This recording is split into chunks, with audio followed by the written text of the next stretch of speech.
Hello students, welcome to KVJ classes. I am Kusum Rathore और आज हम बहुत इंपॉर्टेंट ज्योमेट्री टर्म्स को समझेंगे। बेसिक ज्योमेट्री टर्म्स जैसे कि point, line segment, side, vertex, vertices, angle, right angle, diagonal, parallel, perpendicular, mid point, bisect और congruent. आप सोच रहे होंगे कि ये तो सिर्फ छोटे छोटे वर्ड्स हैं, लेकिन बिलीव मी, अगर ये बेसिक वर्ड्स क्लियर नहीं हुए तो ज्योमेट्री समझने में बहुत डिफिकल्टी हो सकती है। इसलिए आज हम एक एक वर्ड को फिगर के साथ और सिंपल लैंग्वेज में समझेंगे। और वीडियो के एंड में मैं आपका एक क्विक रिवीजन टेस्ट भी लूंगी, इसलिए वीडियो के एंड तक बने रहिएगा। Let's begin. और सबसे पहला वर्ड है पॉइंट। पॉइंट का मतलब होता है किसी पर्टिकुलर या एग्जैक्ट लोकेशन को शो करना। जैसे आपको ये छोटा सा डॉट दिख रहा है, हम इस पॉइंट का नाम ए रख सकते हैं। याद रखिए, A point has a position, but it has no length or breadth. Simple words में पॉइंट सिर्फ लोकेशन बताता है। जैसे आप मैप में किसी पर्टिकुलर प्लेस को एक डॉट से शो कर देते हैं, वैसे ही ज्योमेट्री में किसी एग्जैक्ट लोकेशन को पॉइंट से रिप्रेजेंट करते हैं। नेक्स्ट है लाइन सेगमेंट। मान लीजिए हमारे पास दो पॉइंट है, ए और बी। अगर हम ए और बी को एक स्ट्रेट लाइन से ज्वाइन कर देते हैं तो हमें मिलेगा line segment A B. Line segment की सबसे इंपॉर्टेंट बात क्या है, इसके दो फिक्स्ड एंड पॉइंट्स होते हैं। यहाँ ए एक एंड पॉइंट है और बी दूसरा एंड पॉइंट है, इसलिए line segment is equal to a part of a straight line having two fixed end points. Simple words में दो पॉइंट्स को सीधी लाइन से ज्वाइन करने पर लाइन सेगमेंट बनता है। आप एक रूलर को देखिए, रूलर का एक लिमिटेड स्ट्रेट पोर्शन हम लाइन सेगमेंट के मॉडल की तरह इमेजिन कर सकते हैं। नेक्स्ट है साइड। अब एक क्लोज शेप बनाते हैं। मान लीजिए हमारे पास ये शेप है, ए बी सी और D. A B B C C D और डी ए ये साइड्स है। इस शेप की बाउंड्रीज बनाने वाली लाइन सेगमेंट को हम साइड्स कहते हैं। यहाँ A B is a side, B C is a side, C D is a side and D A is a side. तो शेप की टोटल कितनी साइड्स हैं? 4 साइड्स। एग्जैक्टली। एक सिंपल ट्रिक याद रखिए, साइड मीन्स बाउंड्री का part. Quadrilateral में भी एग्जैक्टली 4 साइड्स होती हैं। नेक्स्ट हम पढ़ेंगे वर्टेक्स के बारे में। अब क्वेश्चन है, जहां दो साइड्स मिलती है उस पॉइंट को क्या कहते हैं? उसे कहते हैं वर्टेक्स। फॉर एग्जाम्पल, ए पर साइड ए बी और ए डी मिल रही है, इसलिए ए एक वर्टेक्स है। सिमिलरली बी सी और डी भी वर्टिसेस है। एक इंपॉर्टेंट इंग्लिश पॉइंट है, याद रखिएगा, vertex is equal to singular and vertices is equal to plural. यानी एक हो तो वर्टेक्स और एक से ज्यादा हो तो वर्टिसेस। इस फिगर में ए बी सी और डी टोटल 4 वर्टिसेस है। आपको याद क्या रखना है? Vertex is equal to corner. जब भी आप किसी पॉलीगन के कॉर्नर देखें, इमीडिएटली याद आए कि ये वर्टेक्स है। नेक्स्ट है एंगल। अब एंगल को समझते हैं। जब दो साइड्स एक कॉमन पॉइंट पर मिलती है तो उनके बीच जो ओपनिंग बनती है उसे एंगल कहते हैं। अब इस फिगर में देखिए, ए बी और बी सी पॉइंट बी पर मिल रही है, तो बी पर जो ओपनिंग बनी है वो एक एंगल है। इसे हम लिखेंगे angle A B C. Angle का नाम लिखते वक्त एक इंपॉर्टेंट रूल याद रखिए, अगर एंगल का वर्टेक्स बी है तो बी मिडिल में आएगा।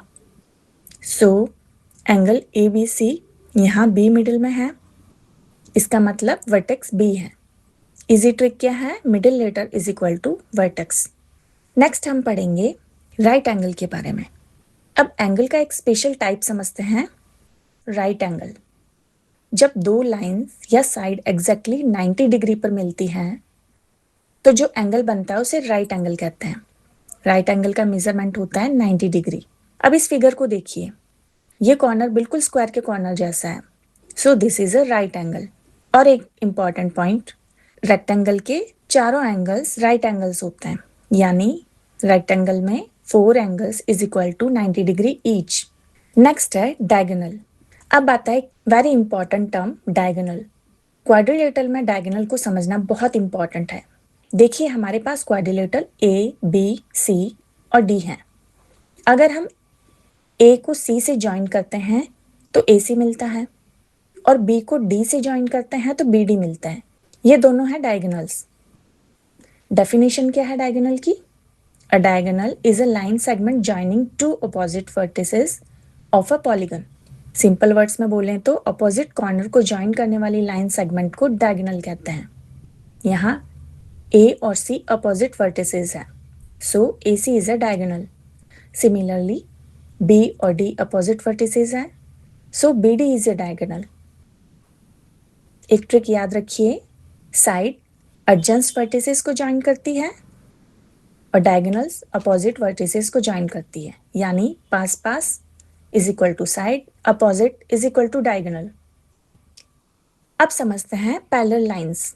दो लाइंस अगर एक ही प्लेन में हों और कितनी भी एक्सटेंड करने पर आपस में मीट ना करें तो उन्हें पैरेलल लाइंस कहते हैं।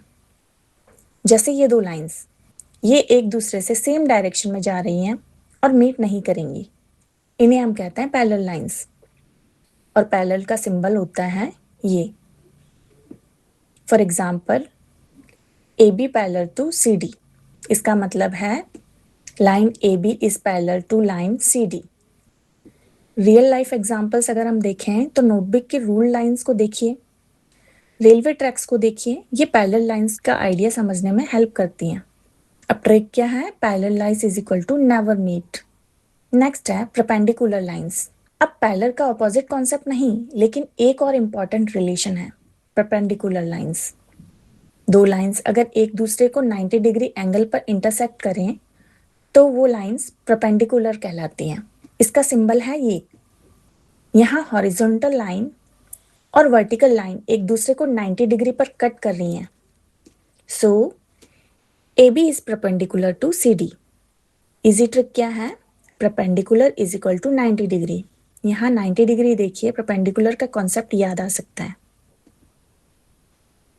अब अगर हम कंपेयर करें, पैरेलल नेवर मीट और परपेंडिकुलर मीट एट 90 डिग्री, और ये डिफरेंस बहुत इंपॉर्टेंट है। नेक्स्ट है मिड पॉइंट। अब मिड पॉइंट को समझते हैं। मान लीजिए लाइन सेगमेंट ए बी की लेंथ है 6 सेंटीमीटर्स। हमने उसके बीच में एक पॉइंट ओ मार्क किया है। ए से ओ की डिस्टेंस 3 सेंटीमीटर और ओ से बी की डिस्टेंस भी 3 सेंटीमीटर, यानी कि A O is equal to O B. तो ओ ए बी का मिड पॉइंट है। डेफिनेशन क्या है? The mid point of a line segment divides it into two equal parts. Simple में जो पॉइंट लाइन सेगमेंट को एग्जैक्टली दो equal parts में डिवाइड करे वो मिड पॉइंट होता है। सिर्फ बीच में पॉइंट होना इनफ नहीं है, दोनों पार्ट्स इक्वल होने चाहिए। अगर A O is equal to 4 centimetre और O B is equal to 2 centimetre है तो ओ मिड पॉइंट नहीं होगा। क्यों? बिकॉज पार्ट्स इक्वल नहीं है। तो मेमोरी ट्रिक क्या होगी? Mid point is equal to middle plus equal. Next है बाइसेक्ट। अब मिड पॉइंट से रिलेटेड एक वर्ड और है जिसे बाइसेक्ट कहते हैं। बाइसेक्ट का सिंपल मीनिंग है to divide into two equal parts. मान लीजिए A B is equal to 10 centimetre. अगर पॉइंट ओ ए बी को इक्वल पार्ट्स में डिवाइड करता है तो A O is equal to 5 and O B is equal to 5। तो हम कह सकते हैं ओ बाइसेक्ट ए बी या O is the mid point of A B. दोनों कॉन्सेप्ट्स कनेक्टेड है। अब इम्पॉर्टेंट क्या है? Mid point is a point, bisect is an action और प्रोसेस। यानी mid point is equal to वो पॉइंट जो इक्वल पार्ट्स बनाता है और bisects is equal to equal parts में डिवाइड करता है। नेक्स्ट है डायगोनल्स बाइसेक्ट्स ईच अदर। अब इसी वर्ड बाइसेक्ट का यूज क्वाड्रिलेटर में देखेंगे। मान लीजिए quadrilateral A B C D के डायगोनल्स ए बी और बी डी एक मिड पॉइंट ओ पर इंटरसेक्ट करते हैं। अगर A O is equal to O C तो डायगोनल्स बी डी ने डायगोनल ए सी को बाइसेक्ट किया, और अगर B O is equal to O D तो डायगोनल्स ए सी ने डायगोनल बी डी को बाइसेक्ट किया। जब दोनों डायगोनल्स एक दूसरे को इक्वल पार्ट्स में डिवाइड करते हैं तो हम कहते हैं the diagonals bisect each other. ये सेंटेंस क्वाड्रिलेटरल चैप्टर में बहुत इंपॉर्टेंट है और इसको एग्जाम्स के लिए जरूर याद रखिए। अब लास्ट और बहुत इंपॉर्टेंट टर्म, कॉन्ग्रुएंट ट्राइंगल्स। अगर दो ट्राइंगल्स का शेप और साइज एग्जैक्टली सेम हो तो हम कहते हैं कि वो ट्राइंगल्स कॉन्ग्रुएंट हैं। जैसे मान लीजिए दो पेपर ट्राइंगल हैं, आप एक ट्राइंगल को दूसरे ट्राइंगल के ऊपर रखते हैं और अगर वो परफेक्टली मैच हो जाए, यानी कि same shape, same size, same corresponding sizes और सेम कॉरस्पॉन्डिंग एंगल्स, तो ट्राइंगल कॉन्ग्रुएंट है। कॉन्ग्रुएंस का ये सिंबल है। हम लिख सकते हैं triangle ABC is congruent to triangle PQR। अब इंपॉर्टेंट बात यह है कि कॉन्ग्रुएंट का मतलब सिर्फ शेप सेम होना नहीं है, शेप प्लस साइज दोनों में सेम होना चाहिए। Why congruent triangles are important? Why do we need congruent triangles? To prove properties, to compare sides, to compare angles, and used in quadrilaters. Quadrilaterals की कई properties को प्रूव करने के लिए हम क्वाड्रिलेटर को डायगोनल से डिवाइड करके ट्राइंगल्स बनाते हैं, फिर उन ट्राइंगल्स को कंपेयर करते हैं। कई केसेस में हम प्रूव करते हैं कि दोनों ट्राइंगल्स कॉन्ग्रुएंट है और कॉन्ग्रुएंट ट्राइंगल्स की कॉरस्पॉन्डिंग साइड्स और एंगल्स इक्वल होते हैं। इसी वजह से क्वाड्रिलेटर की प्रॉपर्टीज प्रूव करना इजी हो जाता है। सो कॉन्ग्रुएंट ट्राइंगल्स को लाइटली मत लेना, आगे के चैप्टर्स में ये कॉन्सेप्ट बहुत यूजफुल होगा। चलिए स्टूडेंट्स, अब एक बार सुपर फास्ट रिवीजन करते हैं। पॉइंट मतलब exact location, line segment two fix end point के बीच straight line, side close shape की बाउंड्री का line segment, vertex corner, angles दो साइड के बीच opening, right angle 90 degrees, diagonals opposite vertices को ज्वाइन करता है, parallel line that never meet, perpendicular line that meet at 90 degree, midpoint line segment को two equal parts में divide करने वाला point, bisect two equal parts में divide करता है, और congruent same shape and same size. अब बारी है एक क्विक क्विज की। तो इस क्विज का फर्स्ट क्वेश्चन है, which point is the mid point? A, B, B, C, O, and D, none.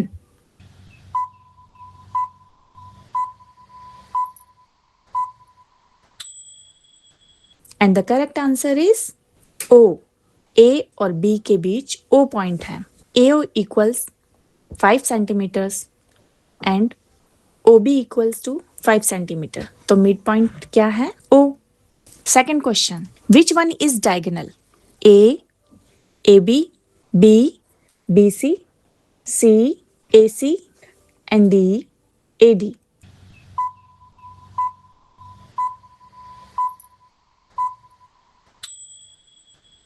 A और C opposite vertices हैं, so correct answer is C, AC.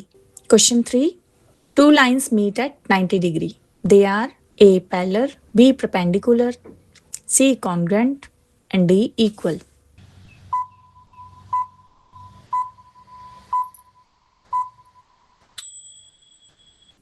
अब याद रखिए perpendicular is equal to 90 degree. So correct answer is B perpendicular. Now final challenge. Fill in the blanks. A corner of a polygon is called a dash. Second, opposite vertices are joined by a dash. Third, 90 degree angle is called a dash. Fourth, a point dividing a line segment into two equal parts is called its dash. 5 lines meeting at 90 degree are dash. And here are the answers. आप check कर सकते हैं आपने कितने answers सही दिए हैं।